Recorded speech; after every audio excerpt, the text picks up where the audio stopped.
weird.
Another warm day today, huh?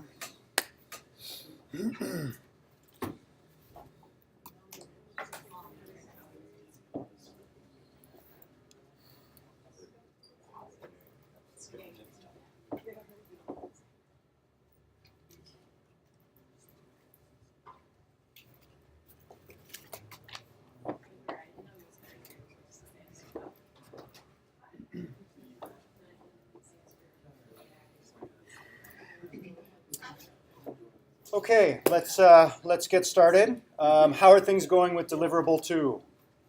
How many people are still having installation issues? No hands went up. Okay, I feel much, much better. I apologize for the headaches in deliverable 1. Hopefully we're over the difficult part of this course. Okay, I guess I don't need to say anything about deliverable 2 unless anyone has any specific questions. No? Okay, while we're on the topic of Leap Motion devices, there's still a couple of people that are sharing a Leap Motion device. I've noticed from my UVM that there are 3 less of you now than there were at the beginning of the semester. So if you know anyone who is in this class who's withdrawn from this class, I'm hunting them down to get back the Leap Motion device. So if you know of anyone who still has their Leap Motion, please get them to bring it in, and we can hand them out to the people that are still sharing. Okay. All right, let's talk a little bit about the schedule. Again, we're working our way through designing an HCI interface. We've spent a lot of time talking about some of the things that are difficult about HCI, taking things that are not obvious at the outset and trying to make them obvious. Who is being marginalized by the software? Are we missing something? Are we overwhelming the user? Are there things about the way in which the user is going to react to the system that we might not have anticipated beforehand? Those are the kinds of intangible things that we're trying to build in our HCI design process and that we're talking about in this module. So today we're going to focus on lecture 6, this idea of displaying visual information or information design. So if you're creating visualizations, Is that design? I don't know, at least it's creation, right? We're using the same design principles. We don't want to overwhelm the user. We want to make sure we create an engaging interaction and so on. So we're kind of taking a timeout in lecture 6 here from a discussion of the HCI design process. Okay, so back to lecture 6, and I started last time by trying to motivate our discussion by talking about the big data revolution. I'm sure all of you know about big data, right? There's more and more data all the time. I found an interesting animation this morning about the Internet of Things. What's the Internet of Things? You know what the Internet is? What's the Internet of Things? All devices that are sort of Internet connected and can transmit data. Right. All the things that are connected to the Internet, and all of the things that are connected to the Internet are generating data and adding more and more to this data flood that's occurring. So I'll just show a very short 2-minute video here, which is a great crash course on the growth of the Internet of Things.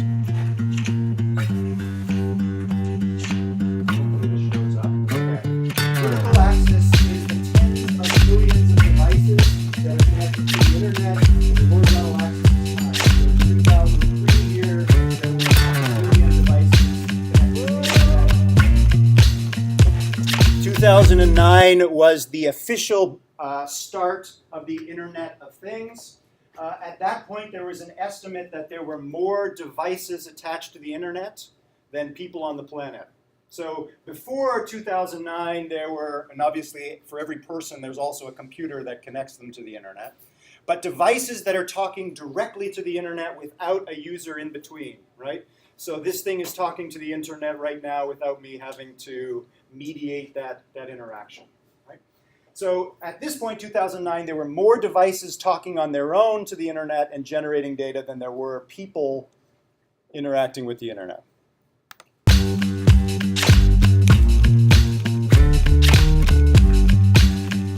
Okay, this is hard to see. Let's see if we can maximize this.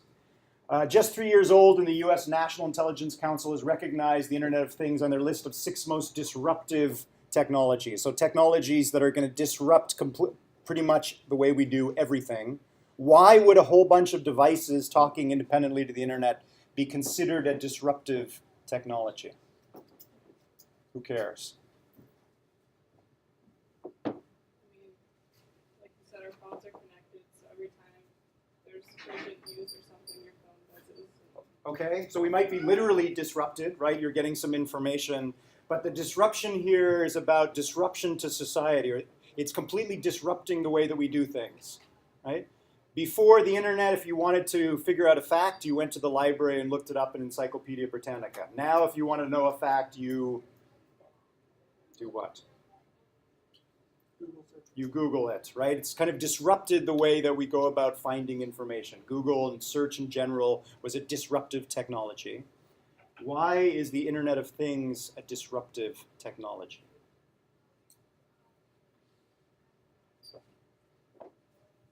Well, it's no longer a person's job to go out in the field or wherever and collect data. It's just a machine doing it passively. Similarly, it created a bunch of big data jobs and data mining jobs. Absolutely, right? So it's disrupted or created a whole new industry, which is the data scientists, sifting through all of the data that's being pushed to the Internet from all of our devices, right? Huge amounts of data that are being collected, and the amount of data is increasing all the time.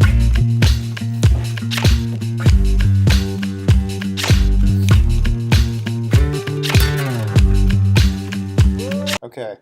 So 2013 and onward, now we have consumer electronics and intelligent buildings, and probably in the not too distant future, intelligent cars and maybe autonomous cars, right? So this thing pushes a fair bit of data to the Internet second to second, but imagine the amount of data that a single building is pushing to the Internet, or a single autonomous car, the amount of data that it is pushing to the Internet, right? So not only are more things pushing data to the Internet, but each one of those things is pushing orders of magnitude more than devices just a few years ago, right? We're just trying to wrap our minds around the magnitude of increase in the amount of data accumulating on the internet.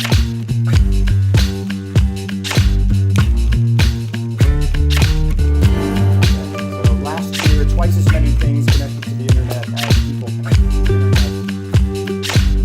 Your toothbrush will be connected to the internet. Okay. 2016, this is already happening. Traffic light cameras, parking spot sensors, video streams of all kind, right? If you're pushing real-time video to the internet, we're talking about huge amounts of data, right?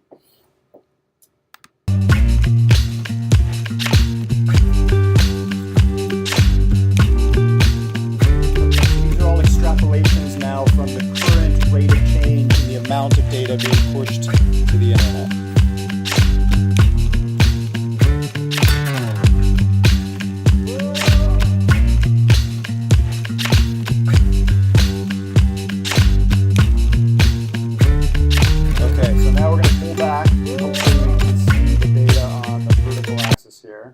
I'll just pause things. So again, the horizontal axis here is years, and for those of you that can't see, where are we here? 2015, somewhere around here.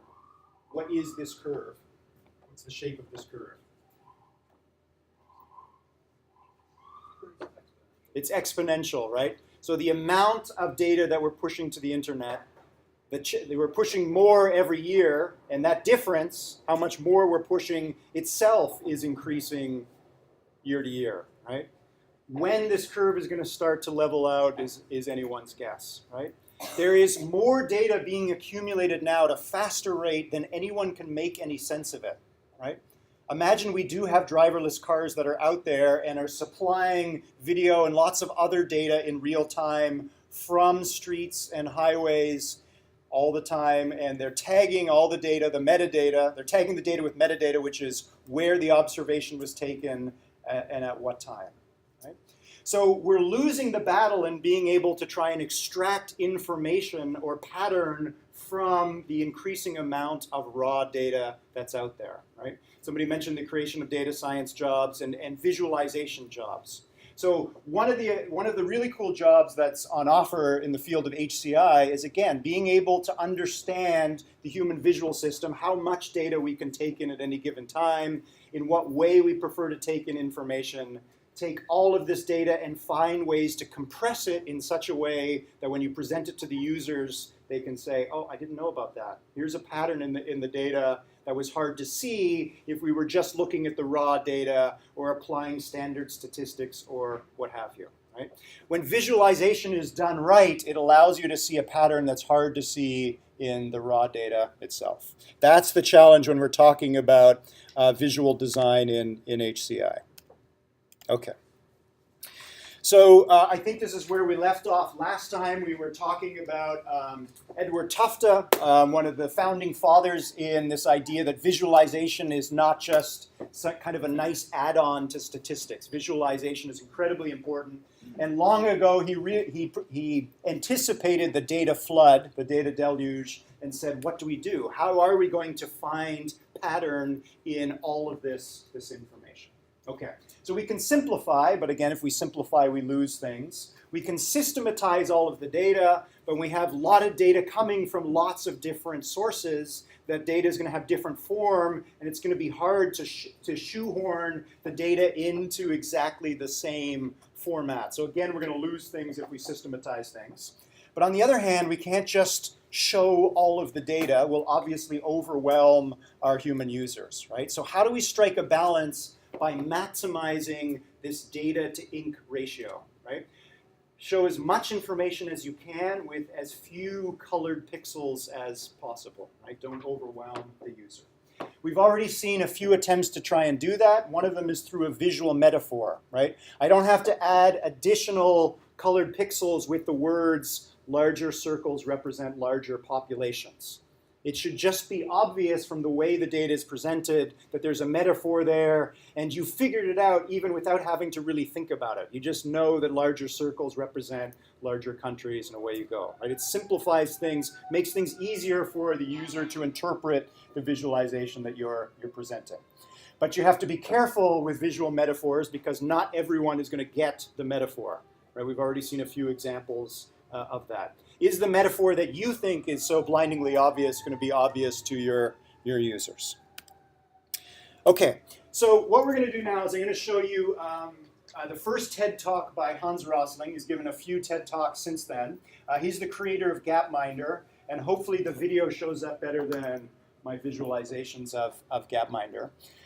His talk's about 20 minutes. I'll show you in 3 parts. And as the video is playing, I want you to note down your answers to the following questions. He's going to start slow and he's going to go increasingly fast as we go, so keep up.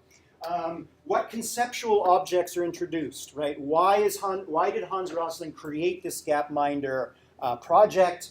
We already know that at least one of the goals was to try and find relationships between health and wealth, right? As health increases or decreases in a country, or wealth increases or decreases, are there relationships between health and wealth indicators within a country? Are there relationships between countries, and so on, right? So he's going to talk about a lot of conceptual objects like gross national product, the spread of AIDS or other diseases, education issues, things that they're not physical objects. Okay. He is, however, going to bring them to life with perceptual objects, right? Things that you actually see, circles and diagrams and animations and so on. So I want you to look for these visual constructs, and once you find an abstract idea and the visual construct, what is the metaphor that's tying them together, right? Population size is an abstract concept. Bigger, smaller circles is a perceptual object, and when you connect those, you've figured out the metaphor. There's a lot more of those metaphors in Gapminder, and see how many of them you can find in there. And he's going to drop some hints because he's going to use grammatical metaphors. China is closing in on the United States, right? That's a metaphor, an idiom, and there's something about the data that supports that metaphor. Okay. And again, we're looking at the larger context. So he's going to try and communicate a lot of information in these 20 minutes, and he's going to do it using Gapminder, but pay attention to everything else that's going on as well. Okay, we'll see how many you could find. Rosling.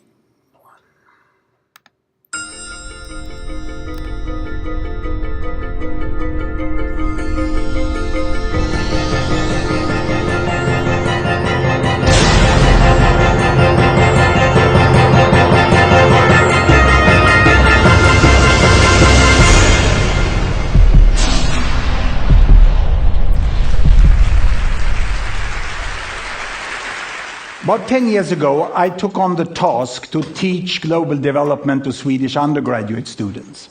That was after having spent about 20 years together with African institutions studying hunger in Africa. So I was sort of expected to know a little about the world. And I started in our medical university, Karolinska Institute, an undergraduate course called Global Health. But when you get that opportunity, you get a little nervous. I thought, these students coming to us actually have the highest grade you can get in Swedish college system. So I thought maybe they know everything I'm going to teach them about. So I did a pre-test when they came. And one of the questions from which I learned a lot was this one. Which country has the highest child mortality of these 5 pairs? And I put them together so that in each pair of country, one has twice the child mortality of the other. And this means that it's much bigger the difference than the uncertainty of the data. I won't put you at a test here, but it's Turkey, which is highest there, Poland, Russia, Pakistan, and South Africa. And these were the results of the Swedish students. I did it so I got a confidence interval, which was pretty narrow, and I got happy, of course. I had 1.8 right answer out of 5 possible. That means that there was a place for a professor of international health and for my course. But one late night, when I was compiling the report, I really realized my discovery. I have shown that Swedish top students know statistically significantly less about the world than the chimpanzees. Because the chimpanzee would score half right. If I gave them 2 bananas with Sri Lanka and Turkey, they would be right half of the cases. But the students are not there. The problem for me was not ignorance, it was preconceived ideas. I did also an unethical study of the professors of the Karolinska Institute that hands out the Nobel Prize in medicine, and they are on par with the chimpanzee there. So this is where I realized that there was really a need to communicate, because the data of what's happening in the world and the child health of every country is very well aware. So we did this software which displays it like this. Every bubble here is a country. This country over here is this is China. This is India. The size of the bubble is the population. And on this axis here, I put fertility rate. Because my students, what they said when they looked upon the world, and I asked them, what do you really think about the world? Huh? Well, I first discovered that the textbook was Tintin mainly. And they said the world is still we and them. And we is Western world, and them is third world. And what do you mean with Western world? I said, well, that's long life in small family. And third world is short life in large family. So this is what I could display here.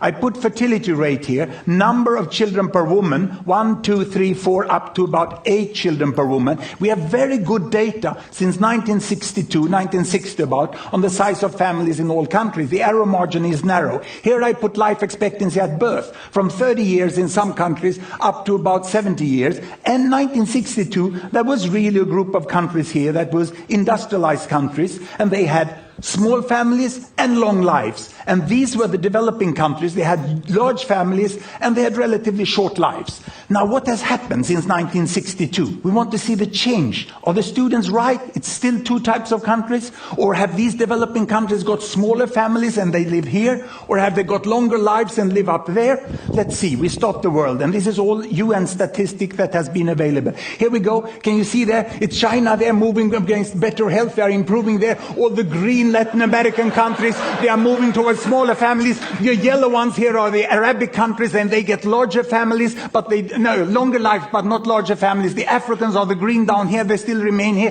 This is India. Indonesia is moving on pretty fast. And in the 80s here, you have Bangladesh still among the African countries there. But now Bangladesh, it's a miracle that happens in the 80s. The imams start to promote family planning, and they move up into that corner. And in 90s, we have the terrible HIV epidemic that takes down the life expectancy of the African countries, and all the rest of the world moves up into the corner where we have long lives and small family, and we have a completely new world.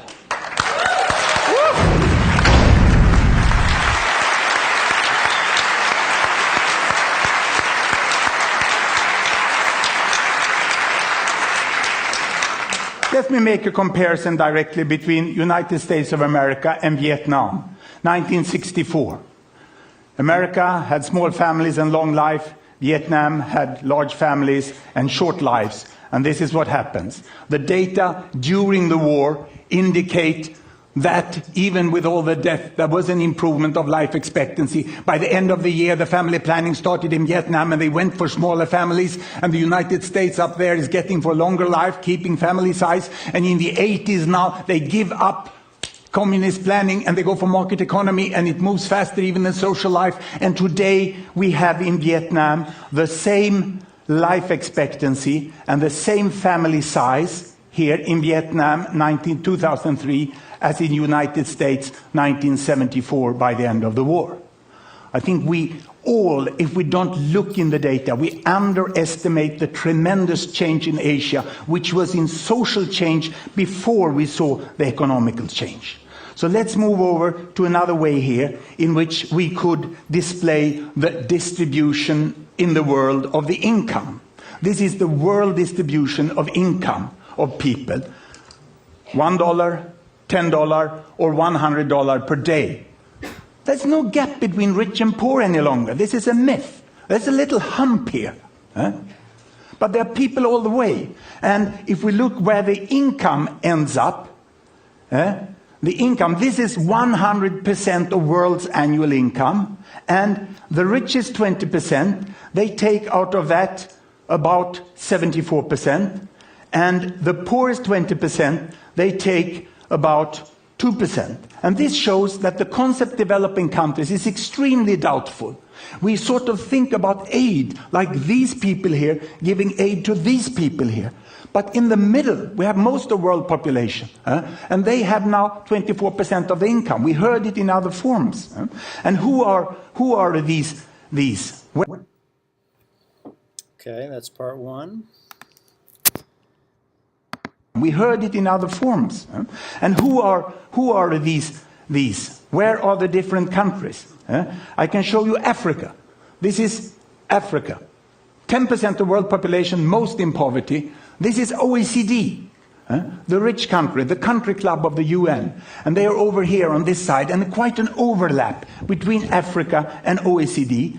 And this is Latin America. It has everything on this earth, from the poorest to the richest in Latin America. And on top of that, we can put East Europe, we can put East Asia, and we put South Asia. And how did it look like if we go back in time to about 1970?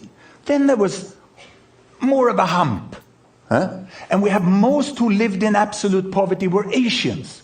The problem in the world was the poverty in Asia. And if I now let the world move forward, you will see that while population increase, there are hundreds of millions in Asia getting out of poverty, and some others get into poverty. And this is the pattern we have today. And the best projection from the World Bank is that this will happen. And we will not have a divided world. We will have most people in the middle. Of course, it's a logarithmic scale here. But our concept of economy is growth with percent. We look upon it as a possibility of percentage increase. If I change these and I take GDP per capita instead of family income, and I turn these individual data into regional data of gross domestic product, and I take the regions down here, the size of the bubble is still the population, and you have the OECD there, and you have sub-Saharan Africa there, and we take off the Arab states there, coming both from Africa and from Asia, and we put them separately, and we can expand this axis, and I can give it a new dimension here by adding the social values there, child survival. Now I have money on that axis, and I have the possibility of children to survive there. In some countries, 99.7% of children survive to 5 years of age, others only 70. And here it seems that there is a gap between OECD, Latin America, East Europe, East Asia, Arab states, South Asia, and Sub-Saharan Africa. The linearity is very strong between child survival and money. But let me split Sub-Saharan Africa. Health is there, and better health is up there. I can go here, and I can split Sub-Saharan Africa into its countries. And when it bursts, the size of each country bubble is the size of the population. Sierra Leone down there, Mauritius up there. Mauritius was the first country to get away with trade barriers, and they could sell their sugar, they could sell their textiles on equal terms as the people in Europe and North America. There's a huge difference between Africa, and Ghana is here in the middle. In Sierra Leone, humanitarian aid. Here in Uganda, development aid. Here, time to invest. There you can go for holiday. It's a tremendous variation within Africa, which we very often make that it's equal everything. I can split South Asia here. India is the big bubble in the middle, but huge difference between Afghanistan and Sri Lanka. And I can split Arab states. How are they? Same climate, same culture, same religion, huge difference. Even between neighbors. Yemen, civil war, United Arab Emirates money, which was quite equally and well used. Not as the myth is. And that includes all the children of the foreign workers who are in the country.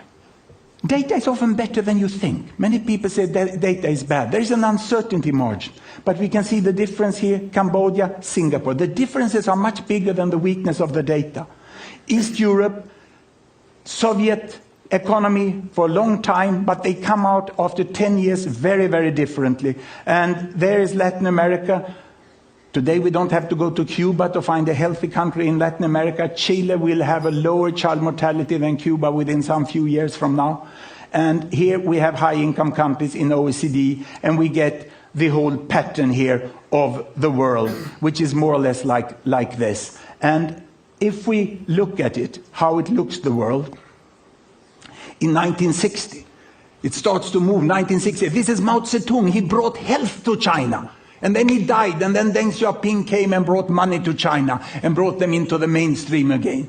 And we have seen how countries move in different directions like this. So it's sort of difficult to get an example country which shows the pattern of the world. But I would like to bring you back to about here at 1960, and I would like to compare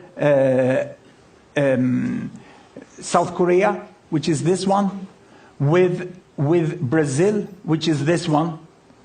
The label went away for me here. And I would like to compare Uganda, which is there. And I can run it forward like this. And you can see how South Korea is making a very, very fast advancement, whereas Brazil is much slower. And if we move back again here, and we put on trails on them like this, you can see again that the speed of development is very, very different. And the countries are moving more or less in the same rate as money and health. But it seems you can move much faster if you are healthy first than if you are wealthy first. And to show that, you can put on the way of United Arab Emirates. They came from here. A mineral country. They catch all the oil, they got all the money, but health cannot be bought at the supermarket. You have to invest in health. You have to get kids into schooling. You have to train health staff. You have to educate the population. And Sheikh Zayed did that in a fairly good way. And in spite of falling oil prices, he brought this country up here. So we got a much more mainstream appearance of the world, where all countries tend to use their money better than they used in the past. Now, this is more or less if you look at average data of the countries. They are like this. Now, that's dangerous to use average data because there's such a lot of difference within countries. So if I go and look here, we can see that Uganda, that today is where South Korea was 1960. If I split Uganda, there's quite a difference within Uganda. These are the quintiles of Uganda. The richest 20% of Ugandans are there. The poorest are down there. If I split South Africa, it's like this. And if I go down and look at Niger, where there was such a terrible famine, lastly, it's like this. The 20% poorest of Niger is out here, and the 20% richest of South Africa is there. And yet, we tend to discuss on what solutions there should be in Africa. Everything in this world exists in Africa. And you can't discuss universal access to HIV for that quintile up here with the same strategy as down here. The improvement of the world must be highly contextualized. And it's not relevant to have it on regional level. We must be much more detailed. We find that students get very excited when they can use this. And even more... Okay, part 3. We find that students get very excited when they can use this. And even more policymakers and the corporate sectors would like to see how the world is changing. Now, why doesn't this take place? Why are we not using the data we have? We have data in the United Nations, in the national statistical agencies, and in universities and other non-governmental organizations, because the data is hidden down in the databases. And the public is there, and the internet is there, but we have still not used it effectively. All that information we saw changing in the world does not include publicly funded statistics. There are some web pages like this, but they take some nourishment down from the databases, but people put prices on them. Stupid passwords and boring statistics. And this won't work. So what is needed? We have the databases. It's not a new database you need. We have wonderful design tools, and more are added up here. So we started a non-profit venture, which we called Linking Data to Design. We call it Gapminder, from London Underground, where they warn you, mind the gap. So we thought Gapminder was appropriate. And we started to write software which could link the data like this. And it wasn't that difficult. It took some person years. And we have produced animations. You can take a data set and put it there. We are liberating UN data. Some few UN organizations, some countries accept that their databases can go out on the world. But what we really need is, of course, a search function. A search function where we can copy the data up to a searchable format and get it out in the world. And what do we hear when we go around? I've done anthropology on the main statistical units. Everyone says it's impossible. This can't be done. Our information is so peculiar and detailed, so that cannot be searched as other can be searched. We cannot give the data free to the students, free to the entrepreneurs of the world. But this is what we would like to see, isn't it? The publicly funded data is down here, and we would like flowers to grow out on the net. And one of the crucial points is to make them searchable, and then people can use the different design tool to animate it there. And I have a pretty good news for you. I have a good news that the present new head of UN Statistics, he doesn't say it's impossible. He only says we can't do it. And that's a quite clever guy. Huh? So we can see a lot happening in data in the coming years. We will be able to look at income distributions in completely new ways. This is the income distribution of China, 1970. This is the income distribution of the United States, 1970. Almost no overlap. Almost no overlap. And what has happened? What has happened is this. That China is growing, it's not so equal any longer, and it's appearing here, overlooking the United States, almost like a ghost, isn't it? Huh? It's pretty scary.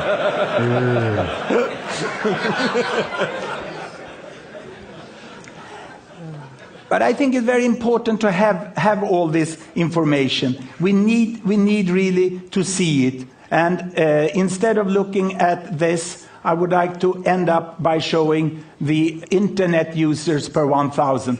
In this software, we access about 500 variables from all the countries quite easily. It takes some time to change for this. But on the axes, you can quite easily get any variable you would like to have. And the thing would be to get up the databases free, to get them searchable, and with a second click to get them into the graphic formats where you can instantly understand them. Now the statisticians doesn't like it because they say that this will not show the reality. We have to have statistical analytical methods. But this is hypothesis generating. I end now with a world.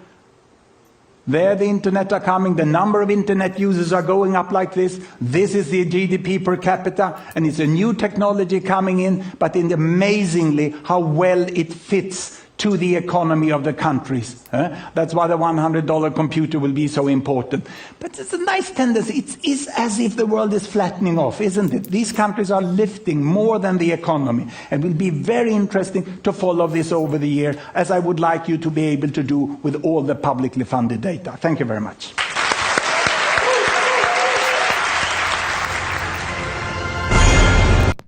Okay, a lot of information to take in. What were some of the metaphors he used to get this point across? Ghost. The ghost, right? Why a ghost? What was the actual shape? What was the perceptual object there? Okay, so it was approaching. So the income distribution in China is more closely approaching that in the United States at a faster rate than the US income distribution is increasing. What else? The databases are buried underground, and then they have flowers, which is how you access them. It's going down to the databases. Absolutely, right? So we're in the middle of a data flood, and most of it is behind some paywall, or it's incredibly difficult to get at. It's not in the same format. You have to write a different script for every data set. How do we liberate the data, right? This was a video from 2006. That's still the problem. What else? The other income distribution, how we overlay different countries, kind of like sediments on a mountain, kind of like that. Exactly, right? So he had these sort of blobs that were dropping on top of one another. What were the blobs, and why that particular animation? Why having them sit on top of one another like layers of sediment? What was the idea there that was not quite articulated? What were these actual shapes? What was the shape of the ghost? What is it representing? Income distribution, right? So it's a frequency distribution. How many people have an income of this, and how broad is the spread? What is the spread of income inequality in that country or in that region during that year? Why drop them on top of one another? What started to happen when he dropped them on top of one another? What was the final shape when he did it the first time? Does anybody remember? So there was, was there one or two peaks? There was two peaks, right? So that was his point right back at the beginning, right? So in the 60s and 70s, there was this conception of us and we, right? The rich countries and the poor countries, first world, third world, which was true at some point. If you add up the income distributions of all countries, which you can do pretty easily if you create an animation like that, you'll see that it's bimodal. There's two distributions which generally center around the rich countries and around the poor countries. Okay. His question was, is that still true today? And how did he address that question? Why didn't he show you a spreadsheet?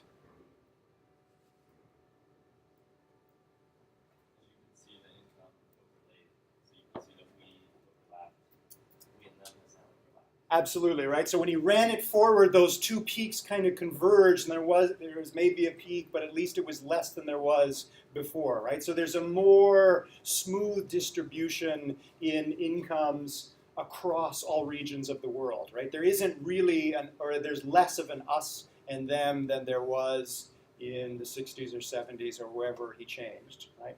So when you look at the overall shape, you can see how things have changed over time. And the moment you realize that this overall shape has changed over the last 30 or 40 years, what's your immediate instinct, right? The brain is a prediction machine. It's always making predictions or having expectations about what's next. The moment that you notice that if you notice that these two humps were coming together and now it was much more uniform, what did you look at next? I thought that China was going to surpass the U.S. Okay, right? So there's a prediction what will happen in the future, right? Will China continue to increase economically at a faster rate than the United States, right? Who knows? So we're making a prediction into the future. He mentioned hypothesis testing and hypothesis generation, right? So the hypothesis is that the world is much more flat in terms of income distribution than it used to be. It's not us and them. If we wanted to test that hypothesis, we might dive back into the data. And he set up those clumps of income distribution so you could do exactly that, right? Once you notice that the overall distribution has changed, you can make a prediction about, well, maybe that's because things have gotten better in the poor countries, or things have stagnated in the rich countries, or some combinations of the two, right? What is contributing most to this blurring of the line between rich us and poor them, right? The data is right there to see it. You can actually, if you go onto Gapminder and scroll backwards and forwards, you can watch the changes in the individual income distributions in each country as those two humps merge. Right? And you can actually visually start to make an estimate for which regions of the world are contributing to this blurring between rich us and poor them. Right? So a good visualization is usually interactive and allows you to generate a hypothesis. Oh, we're no longer us and them. And once you have that hypothesis, can you dive back into the data and find data in the visualization that proves or disproves your hypothesis? That's the whole point of being able to visualize all the raw data that's there. Are there things going on that we're not very aware of? We're clearly not in an us and them world environment anymore. What were some of the other metaphors that were hidden in this presentation? What were some of the other main points he was trying to make with some of the other animations?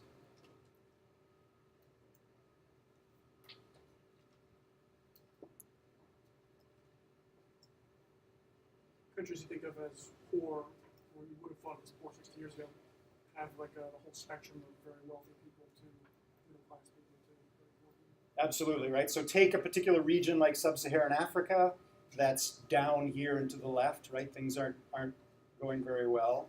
And then break it apart into individual countries, and then take an individual country and break it open and show the distribution inside. So in the blurring of the line between us and them, it were these clumps that were falling on top of one another.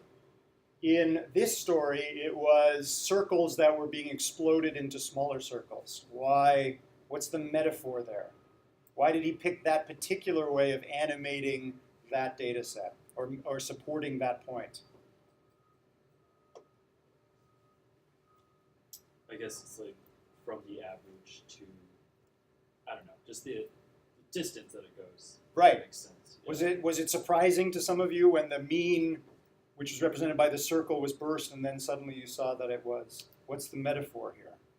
So again, that's the point he was trying to make, that the distribution, if you look at it, the mean is misleading, right? The variance is huge, right? You could have broken open one of those circles, and the 5 quartiles in, can't remember which sub-Saharan Africa country it was, weren't that far from one another. But in all the circles that he burst open, they really spread apart. What was the metaphor? The mean is composed of all these pieces that get That's right. pushed together. But what was your reaction, right?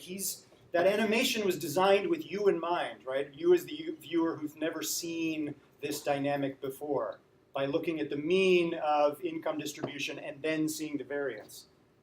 Like the actual animation that was put in. The actual animation, why did he pick that animation? There's other ways you could animate means and variances. Why this one? I guess like a destructive potential for massive variance in wealth, like just to show it actually just breaking apart. Okay, it could be something to do with the destructive potential or the instability that's inherent in a country that has large inequality. Could be. Kind of like cells, like when cells multiply or something, they're part of the whole.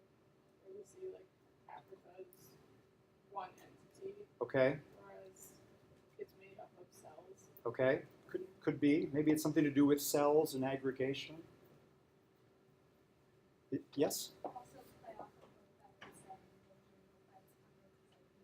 it's something and we assume it's one thing and then it's split apart, which is like this huge discrepancy. Absolutely, right? So we're getting closer. So that's a linguistic metaphor. Don't judge a book by its cover. But it wasn't a book opening and you saw the variance inside. We're getting really close. What's the linguistic metaphor? The English metaphor that goes along with this, or the English idiom?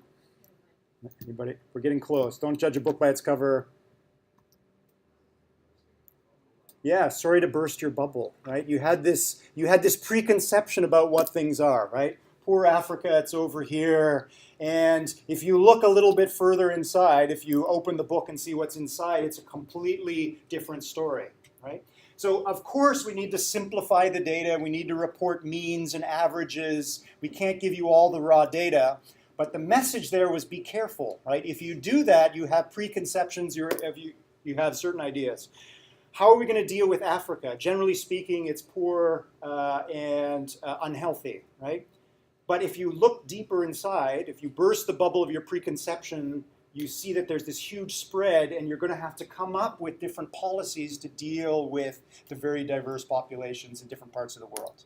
And that surprising fact is true not just in sub-Saharan Africa, but lots of other parts of the world as well, right? If you burst the bubble of the US economy over and over again in the last 5-10 years, that variance is getting larger and larger, right? Okay, so again, he had a point that he was trying to make, right? We have preconceived notions about health and wealth, and maybe it comes from ignorance, but it might also just come from the fact that we're looking at statistical averages. Okay, what other metaphors did you see? It was a lightning bolt animation. Okay, I think that was just eye candy, right? Something about liberating the data and getting it out of those internal UN databases.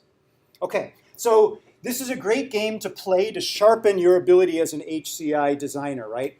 If you're going to try and present data and suggest patterns and so on, pick your metaphors appropriately and you'll really drive your message home. Okay, we'll come back to some of the things we saw in this video throughout the course. Okay, so let's switch gears now and break down our strategy. So how do we try and present different kinds of data? And for the rest of Lecture 6, we're going to look at summaries from 3 of Edward Tufte's books. And I'll pass around the first one, which is the visual display of quantitative information. If you go and interview at an HCI firm, and you go in the office and you don't see this book on their shelves, don't take the job they offer you. This is the Bible of HCI, or at least visual design. Okay, so in an interview, Edward Tufte, now semi-retired, was asked to summarize these 3 books that he wrote. And he summarized the first one as pictures of numbers. So basically what we just saw in Gapminder. It's any data that you have. It may be about physical objects. It may be about abstract concepts. What are some general strategies of how to present information? We've already seen a few examples now in Gapminder. Envisioning information, written a few years later, he described as being about pictures of nouns. So now these are nouns, or actual, nouns is probably not a good word, but they're about physical objects. So these physical objects, because they're physical, exist somewhere in space and usually exist somewhere in time. So when you're creating information about physical things, the visualization usually has somewhat of a one-to-one correspondence between the relationship of those things out there in the world, right? I want to create a visualization of everybody's cell phone on the UVM campus right now that has their GPS turned on. If I were to create that visualization, that spatial distribution is going to be pretty close to the actual physical distribution of people with their cell phones on with GPS. Right? Now, clearly, my visualization is not going to be a one-to-one correspondence from what's out there in the world. So the second book is about what do we keep from the real world and what do we throw away when we create one of these visualizations. And we'll see some examples of that in a moment. His last book, Visual Explanations, is my personal favorite. It's about pictures of verbs. So something is changing over time, and we either want to create a static image, so we have something that's not moving, but we're trying to represent something that's changing over time, or we use an animation, right? So in Gapminder, you can see a mixture of things. You can create a static image that shows how a country's health and wealth changes over time with a trajectory and dots along that trajectory. And that particular kind of visualization was chosen on purpose to communicate a lot of information about how those indicators are changing over time. Or alternatively, we can do it with an animation. What's the pros and cons of visualizing something that changes over time with a static image compared to a video or an animation?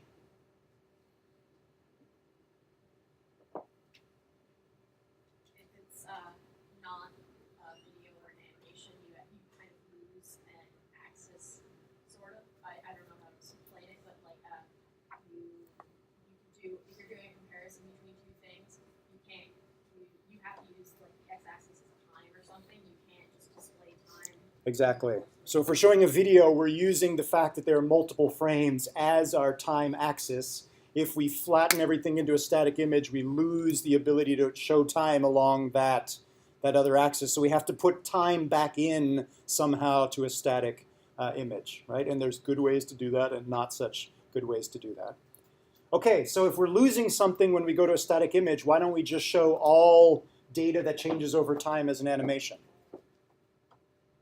Is there an advantage to doing it in a static image, or a disadvantage to doing it in a movie? If there's an animation, you might miss something, or if you want to look really closely at it, you might have to keep watching it over and over again. Absolutely. So a couple lectures back, we talked about chunky and streamy data, right? So video is streamy. You can very quickly pick up changes in things, right? Remember the cartoon that I showed you back and forth. You can pick out things, but you can't remember them because now they're gone again, right? You saw something changing, but now you have to remember it. Where was China in terms of health and wealth in 1962? I can't see it anymore because I'm at this point in the video, right? So the static images you see in Gapminder, all the information is there. right? So again, it depends on what you think your user, what kind of, how you think your user is going to interact with this set of data. What is it that they're trying to do? Is it more important that they pick up subtle changes over time, in which case maybe video is a good idea? Or are they trying to figure something out that requires them to very quickly look at the data at different points in time, in which case a static image might be better? These are some of the specific challenges that come up when we try and create pictures of verbs or things that change over time. Somewhat ironically, this last bullet point in a PowerPoint slide, he wrote a great diatribe against PowerPoint. If you're trying to communicate a lot of information to an audience, most people these days do it through PowerPoint or some slide mechanism, which biases the way we present information itself, right? You're locked into showing information one slide after the other. Hopefully, if you're lucky, people have organized the slides into some kind of hierarchy, which allows you to remember general ideas.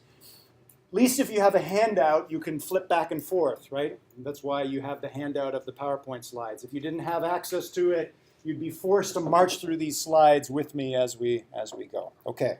If you're a fan of PowerPoint or not a fan of PowerPoint, it's another great book to have a look at. Okay. So let's start with his first book, which is about pictures of numbers. We're basically just trying to graph data sets. And again, here we're addressing the issue of how do we communicate a lot of information without overwhelming the user, right? Often the most effective way to describe, explore, and summarize is to look at pictures of those numbers. That's what Gapminder is all about. Okay.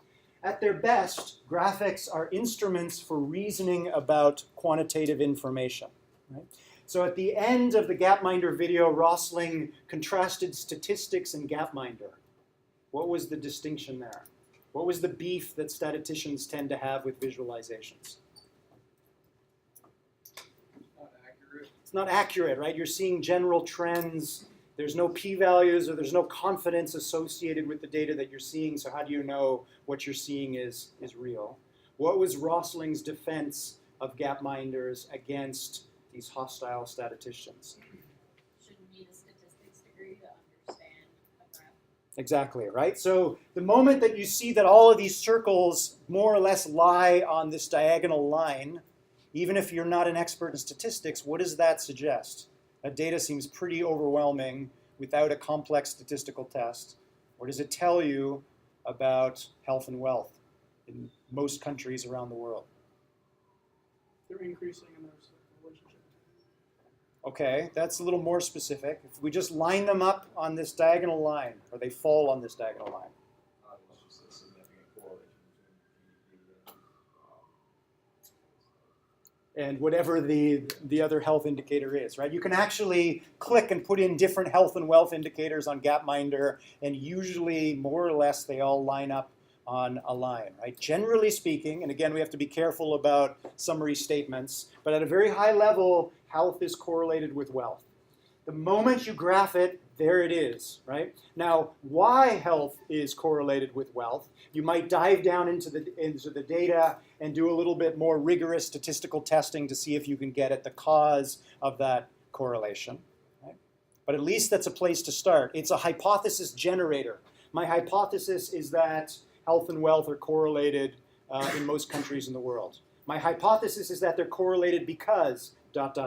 right? The visualization is causing me to generate hypotheses. And if I can manipulate the graph, if I can interact with it, I might be able to at least, without a complex statistical test, maybe try and find evidence in the visualization or the interaction itself to support or disprove that reasoning. Okay. So again, we don't have time to go through the whole book, but there's some great tricks in this book that you might want to use for visual design. Again, I apologize for the contrast here, but you've seen this enough times, I guess. He mentioned the video. There's about 500 health and wealth indicators that you can play around with in Gapminder. Unfortunately, we're visual creatures and we can only see in 3 dimensions. And even looking at a 3-dimensional image is difficult because of occlusion.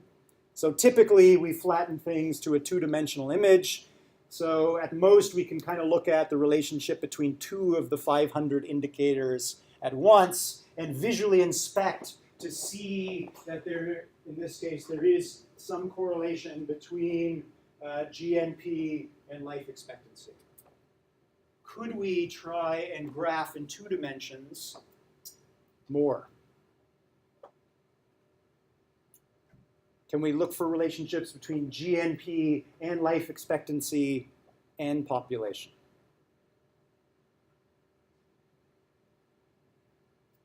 It's a trick question.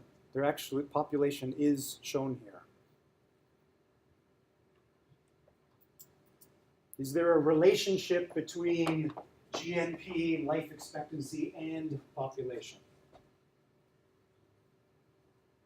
We know there's one between GNP and life expectancy. A little hard to see here, but again, these are the sub-Saharan African countries here. There's a large light blue circle here, that's India.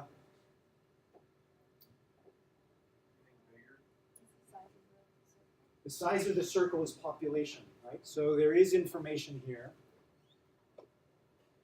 So there's actually 3 variables here, and if you look carefully, you can visually inspect to see if there's a correlation between all 3. I would say there is a correlation What is it? because the bubbles are getting bigger or slightly bigger today. Getting bigger, In population, yep, in which direction? through the x-axis and the y-axis. So as we go up, As we go up, the bubbles are getting bigger. okay, so most of the large countries in the world, the US, China, and India tend to be up there. It's occluded by the tag there, but the large population Western European countries are there as well. So yeah, there's kind of a relationship between GNP, life expectancy, and population. Is there a reason for that? Again, that's a hypothesis. We could dive back into the data. Okay, this is kind of a trick question. There's not just 3 variables that are shown here. There's actually 4 that are shown. What's the 4th one that's visualized here?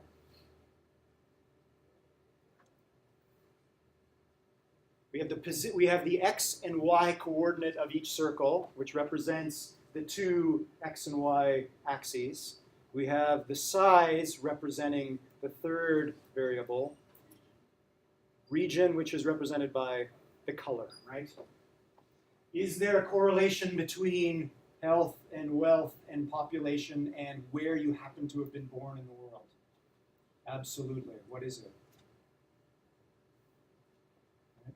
Unfortunately, in this particular year, things are still, people in sub-Saharan Africa are still not very well off, right? There's still a harsh distinction at this point between the sub-Saharan African countries and everybody else, right?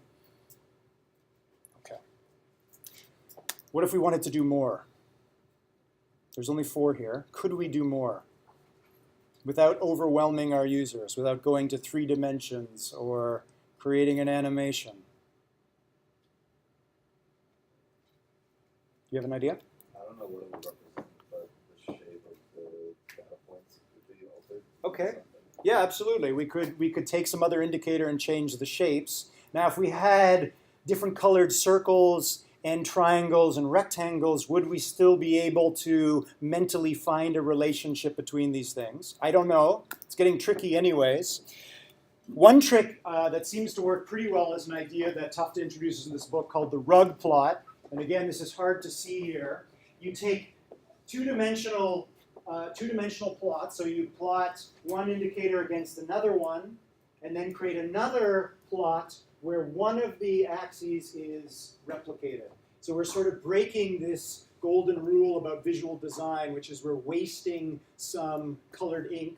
We're replotting, again, I can't see what it is from here. We're replotting some of the data. Some of the data is redundant in the top left image as it is in the top right image. But it now makes it relatively easy to find a relationship between this indicator, and this indicator. So it'll probably help our discussion if I can tell you what they are. So the x-axis on the top right panel is carbon dioxide emissions. So you can see the good old United States here putting out more CO2 per capita than anyone else. There's China. So the US and China are big polluters.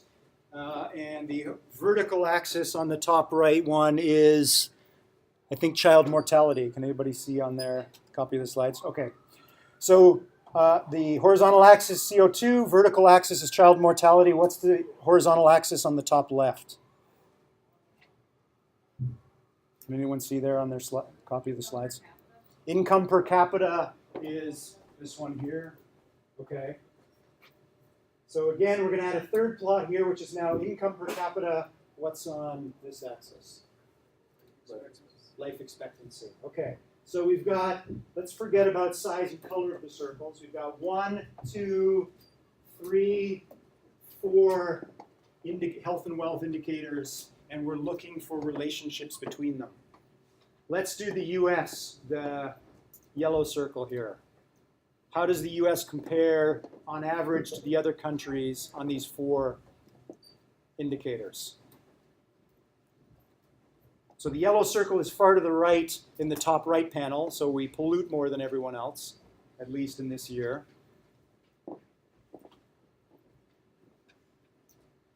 What about the height of the circle in the 2 top panels? What does that tell us?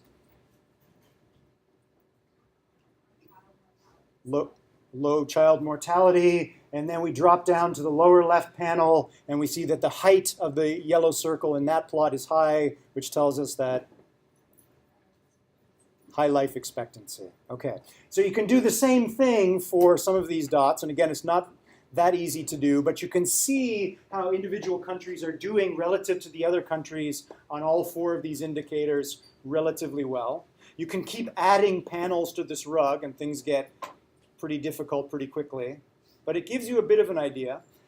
The threads that connect the panels of the rug together are one-dimensional projections that show you the clumping in the data, right?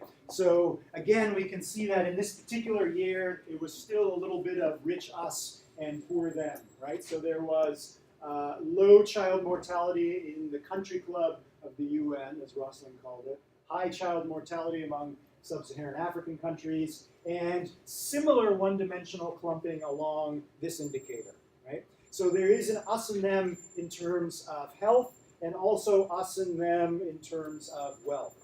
But you could imagine with different panels of the rug plot, you might see different one-dimensional projections between individual indicators. So there's a lot of information being shown here, and you can argue whether it's digestible or not, but it's one way of trying to present relationships between a lot of variables in a 2-dimensional projection. This is the black art of visual design. Okay, let's look at another one. This is a fun one. How do you visualize the 2008 recession? So the first year I taught this course was back in 2007, and I got to this particular lecture the day when things started to go south in the economy. Okay, so unfortunately this visualization is no longer live on the internet. You can probably find it in an archive. This was the market map, and this is a tree map visualization of the world economy. What can you tell me? Again, a good visualization shouldn't require a lot of explanation. So before I explain what a tree map is, you tell me. There's a lot of information here that's presented about the economy averaged between March 2nd, 2006 to March 2nd, 2007. Sections of, I don't know how much impact like healthcare or financial district has in the economy is proportioned, is, relative. Exactly, right? It's a good guess. So the size of each individual sector of the economy, financial, energy, technology, is represented by the size of the bigger rectangles. So that's a good guess. So and your guess was right. So the visualization is working so far.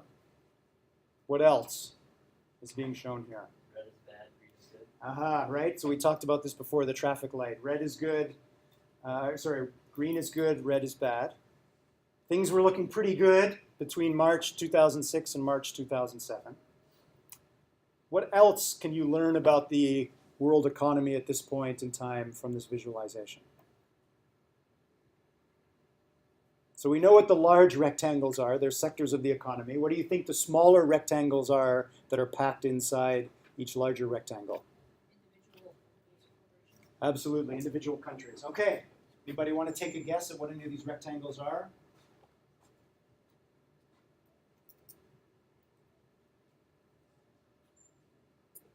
Pick a sector and give me a country, give me a company.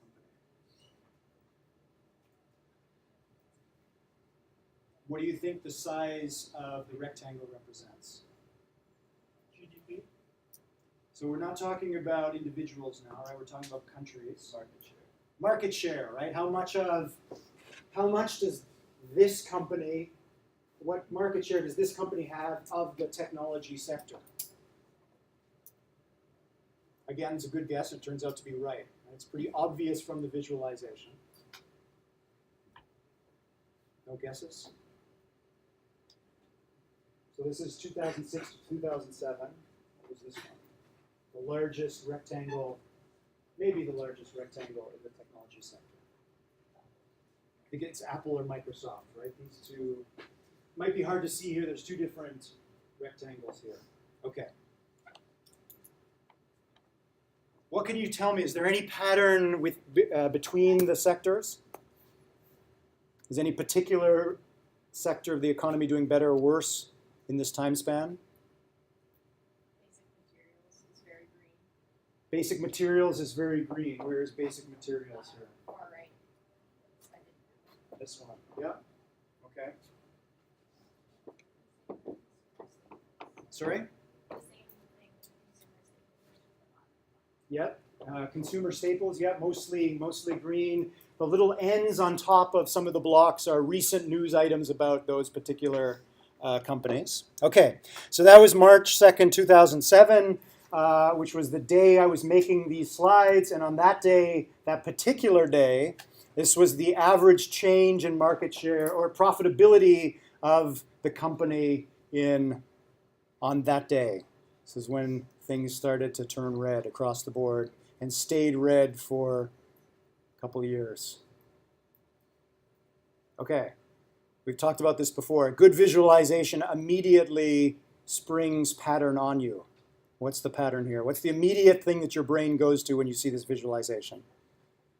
Other than a sigh of relief that March 2007 is far behind us. Like an aerial view of crops. Sorry?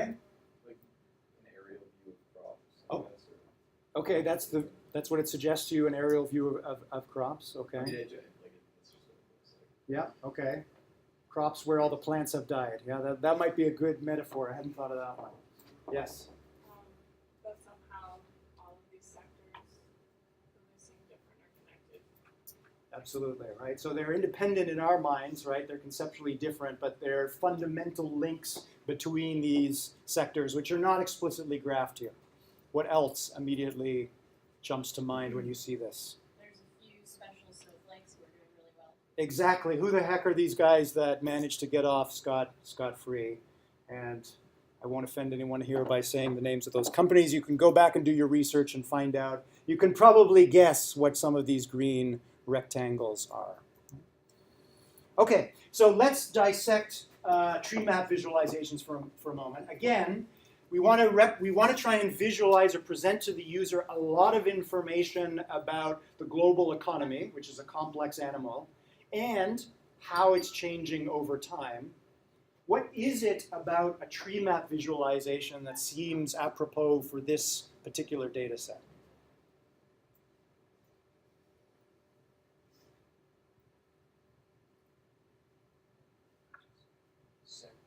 It's right, sectors and companies, right? So the economy is a man-made machine, and it has hierarchy built in. At least for most people, we can sort of break things down into sectors and companies and maybe maybe products within companies, right? We could take the smallest rectangles here and maybe break them into individual smaller rectangles that represent how different Bear Stearns products are doing. Oh, I gave it away. Okay. So for something that's hierarchical, this might be a good representation. Why rectangles? Why wasn't this done in the following manner? We have our global economy, we have the sizes of the individual sectors, and then within each sector, there are larger and smaller corporations. Why not do it that way? Why break things up in terms of X and Y? It's exactly the same data presented here as presented here.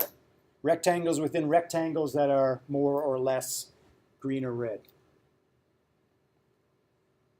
I think somebody said it conveys a sense of interconnectedness. Maybe. Okay, but we should still be able to see that with this tree map, right? If we had reds and greens the day before and suddenly we go to this day and everything turns red, everything was affected by what started to happen around March of 2007.